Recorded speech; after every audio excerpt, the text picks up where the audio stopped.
capítulo 4, por bondade, se você puder ficar em pé para que nós façamos leitura da palavra do Senhor Jesus. Eclesiastes, capítulo de número 4, por bondade. Nós vamos fazer menção de todo este capítulo, então observe aí o texto, está ali na tela também, para você acompanhar. Depois, voltei-me e atentei para todas as opressões que se fazem debaixo do sol. Eis que vi as lágrimas dos que foram oprimidos e dos que não têm consolador. E a força estava da banda dos seus opressores, mas eles não tinham nenhum consolador. Pelo que eu louvei os que já morreram, mais do que os que vivem ainda. E melhor que uns e outros é aquele que ainda não é, que não viu as más obras que se fazem debaixo do sol. Também eu vi que todo trabalho e toda destreza em obras trazem ao homem a inveja do seu próximo. Também isso é vaidade e aflição de espírito. O tolo cruza as suas mãos e come a sua própria carne. Melhor é uma mão cheia com descanso do que ambas as mãos cheias com trabalho e aflição de espírito. Outra vez me voltei e vi vaidade debaixo do sol. Há um que é só, e não tem segundo, sim, ele não tem filho nem irmã, e contudo, de todo o seu trabalho não há fim, nem os seus olhos se fartam de riquezas, e não diz, para quem trabalho eu, privando a minha alma do bem? Também isso é vaidade e enfadonha ocupação. Melhor é serem dois do que um, porque tem melhor paga do seu trabalho. Porque se um cair, o outro levanta o seu companheiro, mas ai do que estiver só, pois caindo não haverá outro que o levante. Também se dois dormirem juntos, eles se aquentarão, mas um só como se aquentará? E se alguém quiser prevalecer contra um, os dois lhe resistirão, e o cordão de 3 dobras não se quebra tão depressa. Melhor é o jovem pobre sábio do que o rei velho insensato que se não deixa mais admoestar. Porque um sai do cárcere para reinar, sim, um que nasceu pobre no seu reino. Vi todos os viventes andarem debaixo do sol como jovem, ou sucessor que ficar em seu lugar. Não tem fim todo o povo, todo que ele domina. Tão poucos descendentes se alegrarão dele. Na verdade, que também isso é vaidade e aflição de espírito. Sente por bondade, meus irmãos. O contexto do capítulo de número 4, ele ainda pega o contexto do capítulo 3 a partir do versículo de número 16. Então, o capítulo 4 é uma continuidade dos versículos finais do capítulo 3. E o que nós temos aqui nesse capítulo 4? Nós temos alguns cenários que Salomão resolveu esboçar a respeito da situação da vida, ou das questões que envolvem a vida.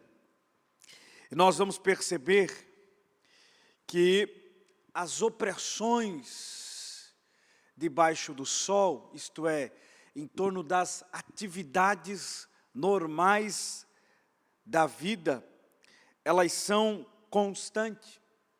E ele percebe que aqueles que são oprimidos, eles não têm consolador. Não tem quem os console. Lembrando que o livro de Eclesiastes, ele está apontando do ponto de vista horizontal, ou do ponto de vista humano, a respeito da futilidade da vida, vaidade, algo inútil, fútil, passageiro, temporal. E logicamente, se a gente for pensar na resposta adequada a isso, nós temos sim alguém que nos console diante das aflições. Nós temos sim alguém que nos console diante das intempéries da vida. O próprio Deus é tido como Deus Consolador. O Espírito Santo é tido como aquele que nos consola. Ele é tido como o Consolador também. Mas o ponto de vista de Salomão é puramente terreno. É puramente horizontal. Ele não consegue enxergar além disso. O salmista diz que aqueles que confiam no Senhor, aqueles que colocam a sua confiança em Deus, eles encontram consolo. Só que Salomão, ele não vê isso. Ele não percebe isso. Ele chega no final da sua vida e ele percebe que há opressão e que não há quem console esses que são oprimidos. E olha só o ponto de vista caótico que ele coloca em cena. Melhor é a morte. O melhor resultado é a morte. Porque diante desta opressão, a vida não tem sentido. Diante da opressão, não vale a pena viver. Eu louvo por aqueles que já morreram, porque esses que já morreram, pode ser que tenham algum consolo. Nós temos um outro ponto de vista equivocado. Tanto é que no capítulo 9, no versículo 4, ele fala a respeito da alegria da vida. Então nós encontramos aqui uma contrariedade no pensamento de Salomão, na ideia de Salomão, nas palavras de Salomão. Ora, consolo de Deus tem, paz de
E na sua velhice ele olha para trás e ele vê o quanto ele foi falho, o quanto ele prevaricou, o quanto ele virou as costas para Deus, o quanto ele foi idólatra, o quanto ele trouxe mulheres e se casou com estas mulheres e trouxe para dentro do cenário de Israel o mal, o pecado. E daí no final da vida ele vai filosofar a respeito da vida, tentando entender o sentido da vida, puramente do plano horizontal, do ponto de vista horizontal. Do ponto de vista horizontal, melhor é a morte, porque assim se encontra a paz. Paz para aqueles que partem em Cristo. Melhor não ter nascido, sendo que a vida é uma dádiva concedida por Deus. Então no primeiro ponto nós observamos que ele começa a pensar a respeito da opressão dos homens, da opressão dos poderosos, da opressão dos reis, sobre os menos afortunados, os mais humildes. O segundo ponto de vista que nós percebemos é em relação ao trabalho. E ele percebe ou ele vê no trabalho uma fonte de inveja. Porque o que ele vê, ou o que ele pensa que aqueles que trabalham num atento de competição, de competir para ser melhor do que o outro, sendo que esse melhor vai levar inveja. Eu não posso ter menos que aquele, eu tenho que ter muito mais do que o meu vizinho. Então ele vê o trabalho como algo penoso, como algo de aflição de espírito, como algo de vaidade. E ele percebe que o homem, ele luta para ter mais. E quanto mais ele tem, mais ele quer. E nessa medida desenfreada de ter, ele não poupa a ninguém. Quanto mais rico o cara é, mais ele quer. E quanto mais ele quer, menos da vida ele desfruta. Nunca está satisfeito. E eu não estou aqui apelando para a teologia da miséria. De que o crente não pode obter, não pode ter, não pode ser rico. A questão que envolve aqui é o ter e nunca estar satisfeito. E esse ter envolve inveja, porque eu não consigo ver o outro melhor do que eu. Se eu vejo que ele tem algo melhor do que eu tenho, eu vou lutar para ter algo melhor do que ele tem, para que os outros vejam que eu tenho algo melhor do que ele tem. Nunca está satisfeito, nunca está contente. No campo ministerial isso é uma desgraça. Porque tem uns que não conseguem se alegrar quando prega. E ele sempre tem um ponto de vista melhor. Se fosse eu, pregava melhor. Se fosse eu ia expor melhor. Se fosse eu ia ser mais profundo. Nunca consegue se alegrar com a mensagem daquele que está ministrando. Ele acha que sempre tem que ser melhor do que o outro. Isso é inveja. Nunca consegue se alegrar quando o seu vizinho ou quando o seu irmão conquista algo. E quando o seu irmão conquista algo e se alegra, ele não consegue se contentar com o irmão, não consegue se contentar com o amigo. E lá no fundo a inveja brota. Quero ver pagar esse carro aí em 48 vezes. Quero ver pagar esse financiamento dessa casa aí. Meu Deus, como o irmão está prosperando, deve estar vendendo droga. Não consegue se alegrar com as conquistas do outro. Nunca está satisfeito com nada. Enquanto isso, o tolo ou o preguiçoso cruza os braços. Porque na mente do preguiçoso, Ele vai pensar, um dia eu vou morrer, não vou levar nada, então não preciso trabalhar. Não preciso deixar nada. Horas, o preguiçoso não deixa absolutamente nada, a não ser a preguiça. O único legado que ele vai deixar é a preguiça. Não trabalha, não colhe, não planta, não colhe. Não deixa absolutamente nada, a não ser a preguiça. E ele come da sua própria carne. Isso aqui é uma metáfora. Ele se autodestrói. O tolo se autodestrói. O preguiçoso é aquele que sempre é dependente de alguém. Alguém tem que sustentar ele. E se tiver alguém para sustentar ele, ele vai continuar na preguiça. Se tiver alguém para manter o luxo dele, para manter a vida dele, ele vai continuar na preguiça. Esse é o tolo, que tem um pensamento diferente daquele que trabalha. Salomão está vendo o ponto de vista daquele que trabalha e inveja, e nunca está satisfeito. Está vendo o ponto de vista do preguiçoso, do tolo, que cruza os braços e acha que não precisa trabalhar e não precisa descansar, e o que ele vai ter é autodestruição. Então ele pensa, melhor é uma mão cheia com descanso, do que ambas as mãos cheias com trabalho e aflição. É melhor eu ter uma mão cheia e poder curtir a minha casa, minha família, meu trabalho, minha vida com Deus. Ter tempo para agradar a Deus, ter tempo para servir a Deus, ter tempo para passear com a minha família, ter tempo para curtir os meus filhos, do que a ter as minhas duas mãos cheias e não poder aproveitar absolutamente nada. E não poder curtir nada. E não poder se alegrar na vida, porque o meu pensamento é nas duas mãos, uma só não vale a pena. Eu preciso ter, conquistar.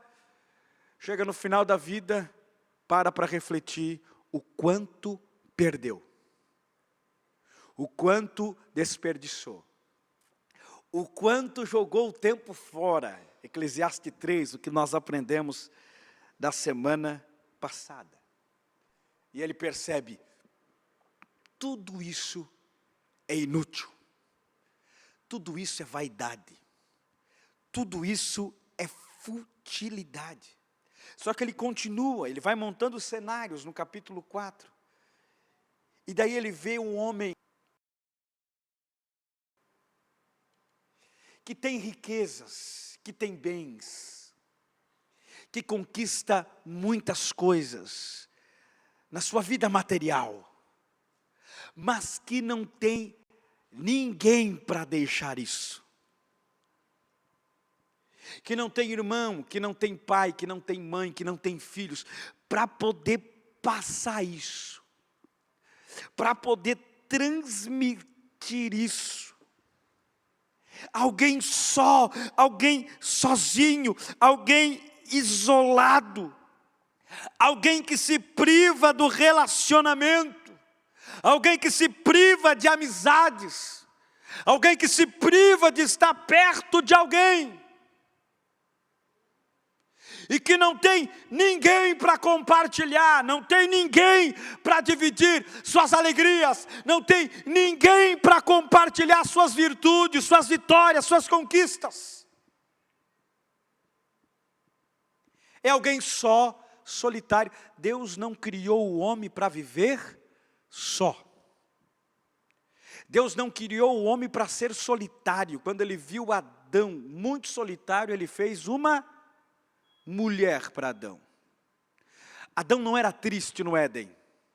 Adão sozinho, solitário.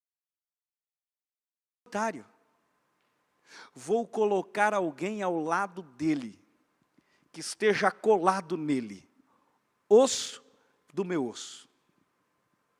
Deus não criou o ser humano para ser um ser antissocial. isolado, sem ninguém. E daí, o interessante é que ele continua dizendo que é melhor serem dois do que um. Aqui pode ser explanado para casamento, e é explanado para casamento, porque ele vai dizer, lá no versículo de número 11, também se dois dormirem juntos, eles vão se aquecer, se esquentar. Como que um consegue se esquentar? Mas o texto também fala de amizade. Quando um amigo cai, o outro tem disponibilidade de levantá-lo, de estender a mão, como aquele samaritano que estendeu a mão para um judeu que estava caído. Sozinho você não tem ninguém por você. Quando eu ouço pessoas dizendo, eu não tenho ninguém por mim, só Deus, eu me preocupo, porque esta pessoa é antissocial, não constrói relacionamentos, não constrói pontes para construir relacionamentos. Uma pessoa que diz que só tem Deus por ela e mais ninguém, é uma pessoa isolada, que não construiu amizades. Eu tenho amigos, e bons amigos, e amigos é construído com o tempo. Amizades de 20 anos, de pessoas que estão ao meu lado, que frequentam a minha casa, que são meus amigos, que abrem o meu coração, que compartilham o meu coração. Só que tem pessoas que preferem viver isoladas, sem ninguém, sem amigos. E quando você precisar, não tem ninguém para estender a mão. É a síndrome do Chapolin Colorado. E agora? Quem poderá me ajudar? Se o Chapolin Colorado não aparecer, não tem ninguém. Porque não construiu amizades. É uma pessoa difícil, amarga, que não abre o coração, que não dá espaço para as amizades fluírem. Pessoa difícil de estar perto. Pessoa invejosa, ruim de lida, ruim de alma, ruim de coração. E quando esta pessoa ruim está só, precisando, não há ninguém. E é capaz de Deus olhar para ela e dizer, cadê os amigos que eu te apresentei, que eu coloquei na sua frente, e você dispersou eles? Cadê os relacionamentos que eu coloquei na sua frente, para você construir amizade sólida? E com a sua ignorância truculenta, inveja, coração ruim, você dispersou todos. E hoje você não tem ninguém por você. Não tem ninguém que possa aparecer, não tem ninguém que possa te ajudar, não tem ninguém que possa estender a mão, porque você não construiu relacionamento. É melhor ser dois do que um. Como é bom ter amigos. E eu não tenho muitos, mas tenho amigos. Pessoas que eu confio, que colocam o meu coração, que me aconselham, que eu aconselho, que estão perto de mim, que foi construído um relacionamento sólido de amizade. Na Bíblia você tem grandes referências de amizades sólidas, poderosas. Ruth e Noemi, Maria e Isabel, Jonathan e Davi, uma amizade tão sólida, que Jonathan morrendo, Davi se lembrou da aliança que tinha feito pelo seu amigo. Eu tenho que ter misericórdia da casa de Saul. Tem alguém vivo ainda? Porque eu fiz um juramento com meu amigo. Eu fiz uma aliança com meu amigo. Salomão está dizendo, é bom ter amigos. É bom construir relacionamentos saudáveis, duradouros, permanentes, sólidos, enraizados em Cristo. Porque se um cair, o outro levanta o seu companheiro. Mas ai do que estiver só. Ai daquele que não tem ninguém. Ai daquele que não pode fazer uma ligação para ninguém, porque ele não tem ninguém.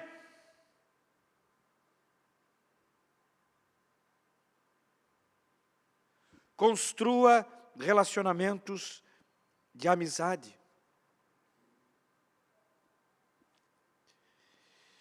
Com a esposa, se dormir junto, se aquece, um protege o outro, um defende o outro. Um guarda o outro. Porque se alguém quiser prevalecer contra, em dois, a resistência maior. E o cordão de 3 dobras não se quebra tão depressa. Outra metáfora. Isto é, 3 amigos que possam entrelaçar as suas amizades. E quando alguém tentar prevalecer, é quase impossível de ser quebrado. É quase impossível de se destruir esta amizade. Paulo e Timóteo. Paulo tinha Timóteo como seu filho na fé. Timóteo tinha uma grande referência quando olhava para Paulo. Paulo e Barnabé, embora houve um desentendimento entre eles, mas eram grandes amigos. Pedro e João, caminhando juntos, andando juntos, orando juntos, clamando a Deus juntos. E eu acho, no meu entendimento, que é bom eu viver isolado, só, sem ninguém, sem ajuda, sem amigos, sem nada. Está errado. Está errado. Estás errado. Construa amizades. Faça amigos. Tenha com quem compartilhar as suas conquistas. Provérbios diz que há amigos mais chegados do que irmãos. Há amigos que são mais chegados do que irmão de sangue. Que você não compartilhe às vezes as suas frustrações com teu irmão de sangue, mas você confia tanto nesse teu amigo que você compartilha com ele. Amigos que vão se alegrar com você, que vão chorar com você, vão se alegrar contigo quando é o tempo de alegria, quando é o tempo de conquista, mas vão chorar com você quando tiver o luto, a dor, a perda. Não vão te abandonar nos momentos mais difíceis da vida, mas vão estar ao teu lado, te dando suporte, orando por você, dizendo, ei, estou junto contigo, estou orando por você, conta comigo. Esse amigo. Não significa, pelo fato de você ter se frustrado com alguém, que não haja amizades verdadeiras. Não significa, pelo fato de você ter sido traído por um amigo, por alguém, que não haja amizades sólidas, verdadeiras. Não generalize as tuas frustrações. Não generalize as tuas perdas, derrotas, fragilidades, traições.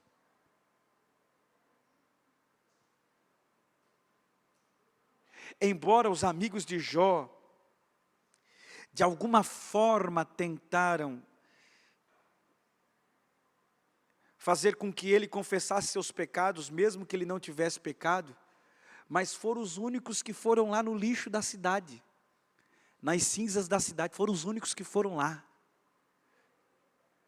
ficar com Jó. Embora de forma errada eles aconselharam a Jó, com as suas palavras, com as suas filosofias, mas foram os únicos, pastor Oswaldo, que foram lá, que estiveram lá do lado dele.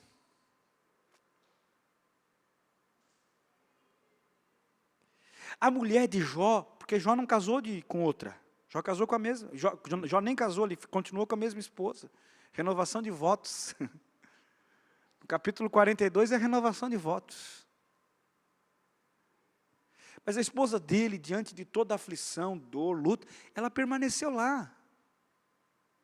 Com toda a angústia que aquela mulher passou, com todo o sofrimento que aquela mulher passou, de perder 10 filhos, de ver o estado do seu marido, as mínguas, sentado nas cinzas da cidade, se coçando, com cacos de telhas para tentar trazer alívio à sua dor, mas aquela mulher permaneceu lá. Ela não saiu do lado de Jó, não. No capítulo 42, quando Deus virou o cativeiro de Jó perdoa os seus amigos. Deus muda o quadro de Jó, Deus muda o cativeiro de Jó. É com a mesma mulher que ele vai gerar 10 filhos novamente. Com a mesma. Pode ser que na carreira da vida tenha alguém que nos abandone. Pastor Denilson. Pode ser que na carreira da vida a gente confiou no nosso coração a alguém e essa pessoa nos traiu. Pode ser que na carreira da vida a gente construiu uma amizade e a gente acreditou naquela amizade. E de repente aquela pessoa te deu uma punhalada pelas costas. Mas não generalize as tuas frustrações. Tem outros amigos. E eu sempre digo que o verdadeiro amigo é aquele que te aproxima do altar, é aquele que te aproxima de Cristo, é aquele que te aproxima de Jesus. Tem amizades sólidas com alguém que ama Cristo de verdade. Tem amizades sólidas com alguém que tem uma paixão exacerbada por Cristo de verdade. Porque quando você estiver caído, Ele vai ter força para te ajudar a levantar.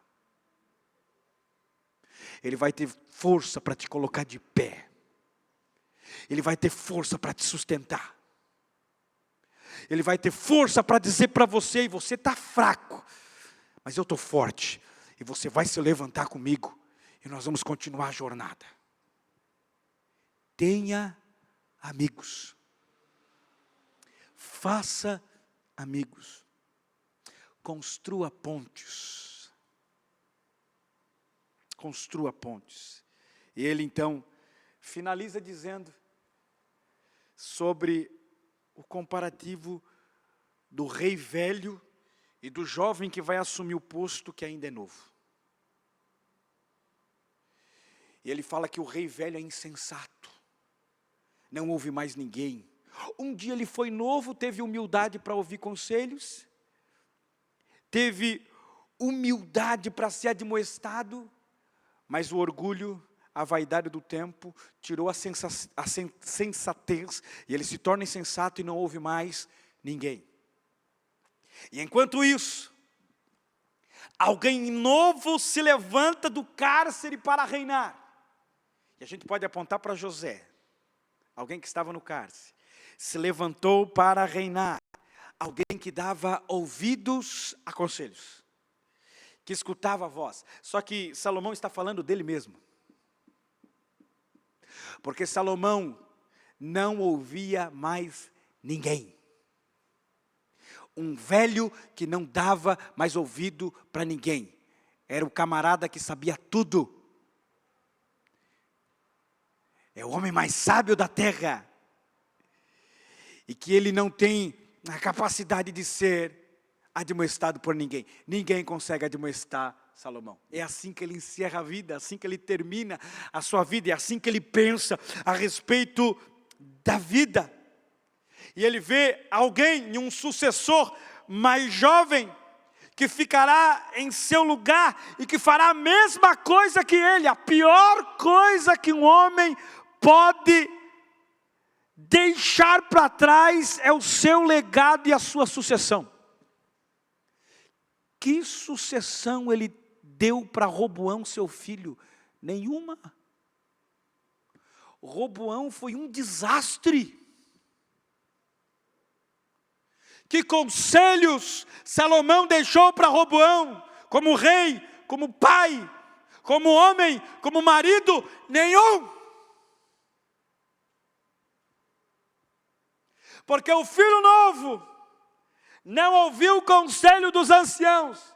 E o reino que era tão forte como o reino de Israel, e o reino mais poderoso daquela época, que era o reino de Israel, sobre as mãos de Salomão, se divide. E se torna um reino frágil. 2 reinos, 2 para o sul, 10 para o norte. E o camarada encarcerado é Jeroboão, que consegue trazer 10 tribos para si.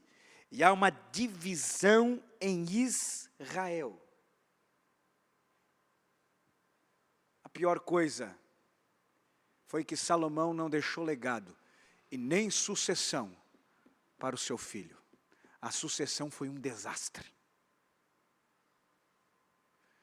Homens que chegam na velhice e acham que conquistaram tudo, que não pode mais ser admoestado, que são os donos da verdade, que não conseguem mais ouvir conselhos. E a sua sucessão é um desastre. E o seu legado é um desastre. Salomão foi o homem mais sábio da terra, mas ao mesmo tempo mais tolo. O homem mais sábio da terra,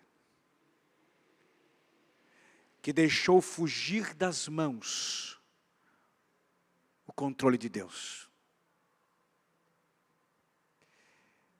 Mas ainda bem que ele finaliza o texto, falando a respeito do verdadeiro sentido da vida. Sobretudo o que vocês devem temer, é temer a Deus e obedecer aos seus mandamentos. Aí está o sentido da vida. Eu termino a vida olhando para trás e vendo o quanto eu errei, prevariquei, transgredi.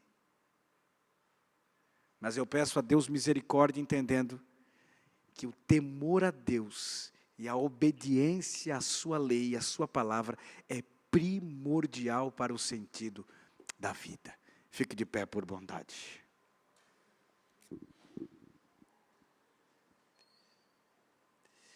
Vamos orar? Entenda, meu irmão, que não há sentido nenhum na nossa vida sem Deus.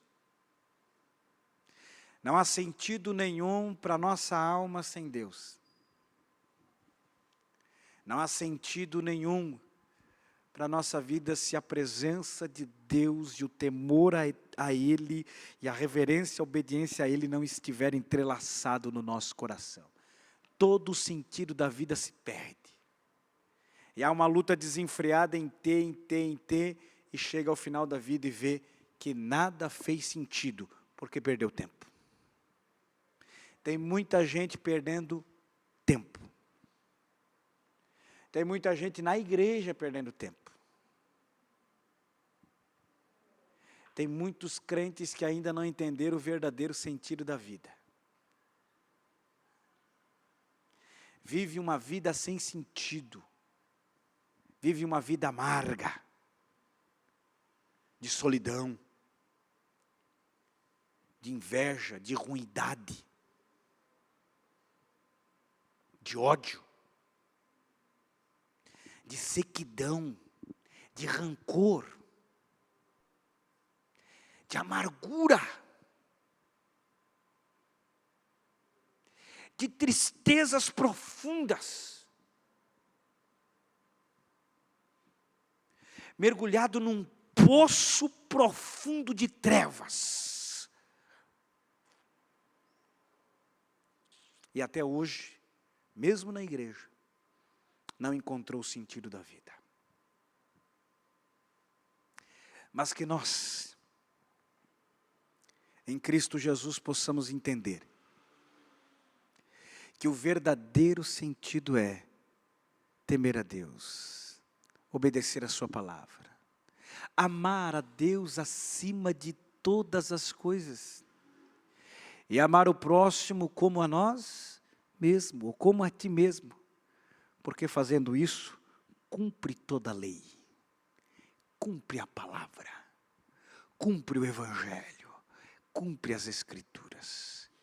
Aprenda a viver, entendendo que o verdadeiro sentido da vida é Cristo. O verdadeiro sentido da vida não é dinheiro. Embora seja algo bom, mas não é o dinheiro.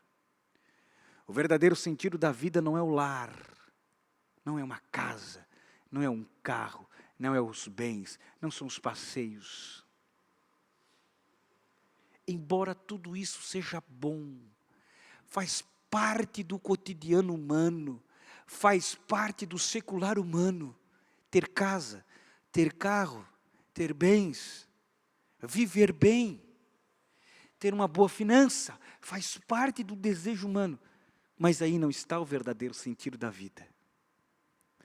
Quando as pessoas colocam a sua vida só nessas coisas, elas terminam a vida frustrada, decepcionadas. Mas quando o verdadeiro sentido da vida é Cristo, todas estas coisas nos são acrescentadas. Todas estas coisas são colocadas diante de nós e de nada temos falta. Quando se há satisfação em Cristo, até arroz com feijão se torna algo prazeroso. Quando se tem satisfação em Cristo, até o teu salário se torna prazeroso, porque você não tem falta, porque Deus sempre está suprindo, dando, concedendo. O verdadeiro sentido da vida é Cristo. Feche os teus olhos por bondade. Vamos orar. Pai, nós queremos te agradecer, te louvar. Obrigado, Jesus. Obrigado porque o sentido da vida és tu. É a tua presença. É a tua salvação. É a tua graça. É o amor acima de todas as coisas em ti. É o temor a ti. É a obediência à tua palavra.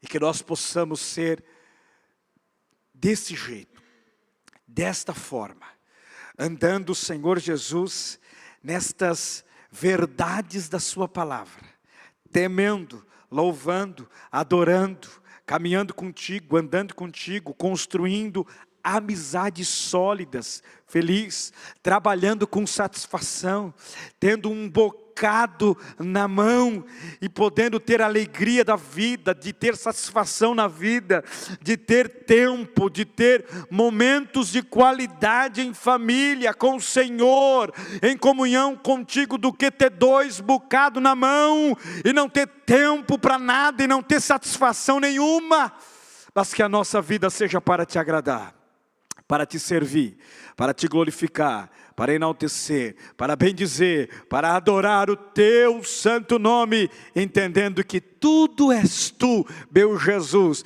e que sem a tua presença nós não somos nada. Nós te louvamos em nome de Jesus.